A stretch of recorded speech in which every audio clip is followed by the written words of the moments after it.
Le quinquennat finissant se nourrit par la stupeur la représentation de Denis Sassou Nguesso. Nous le soupçonnions d'être candidat et nous ne sommes pas surpris. La dynamique Nouvelle République lui incite, il est candidat. Oui, les esprits détournés diront qu'il n'est pas encore déclaré. Déduction est faite à ce que nous voyons. Avant même le lancement de la campagne présidentielle et le congrès du PCT, l'effigie de notre compatriote porte-parole du PCT France en dit long de l'intention avouée. Vous me direz aussi que c'est du zèle partisan. Je vous répondrai que la communication est une stratégie.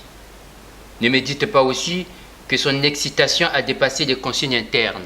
Oui, Sassou est candidat. Nous avons aussi vu la détermination de l'autre Congo, l'opposition congolaise. Celle qui, à un instant, y a cru, a déjà partagé les cadeaux de l'alternance démocratique, en entremêlant la conquête, l'ego et l'absence d'une vision claire pour le Congo.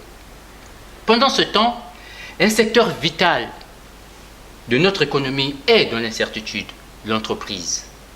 Je suis allé interroger de ce côté pour voir ce qu'il en était.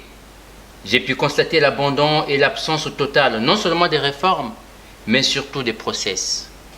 Le centre de formalité des entreprises, par exemple, un parcours de combattants flou, incompréhension, illisibilité. J'ai pu toucher du doigt une absence de stratégie. Les frais d'inscription des nationaux, par exemple, s'élèvent à 300 000 francs CFA, sans compter les frais d'huissier. Je me suis posé une question, parfois, que vient faire un huissier dans ce processus? Ainsi, j'ai compris pourquoi le secteur informel a encore de beaux jours devant lui. Je suis allé du côté de l'administration pour interroger son objectif qualité qui consiste à satisfaire les administrés. Là encore, ce n'est pas un désordre, mais un capharnaüm. Aussi bien notre administration et notre entreprise manquent des objectifs définis des deux côtés, des deux points de vue. Du point de vue de croissance et du point de vue de qualité, étonnant, non? Ou une normalité normale. Et pourtant, Mwanandé a parcouru le Congo pour récolter des fonds que le Congolais n'a pas pour valider une popularité du président, sans nous faire ni l'audit de ce que son papa de président a fait, ni le projet qui motiverait la cotisation des jeunes Congolais. Quelle est notre conviction? Sans un système managérial clair, le Congolais n'attend rien des promesses du politique de faire de notre bien commun une petite Suisse. Plus d'un engagement politique sont passés à la trappe. Du « je ne suis pas venu me servir » au chemin d'avenir sans oublier l'autosuffisance alimentaire. Et voilà maintenant, on veut vendre aux Congolais la Nouvelle République. Aucun de ces contrats sociaux n'a eu un impact sur le moral des Congolais, ni présager des lendemains meilleurs. Quel est notre souhait?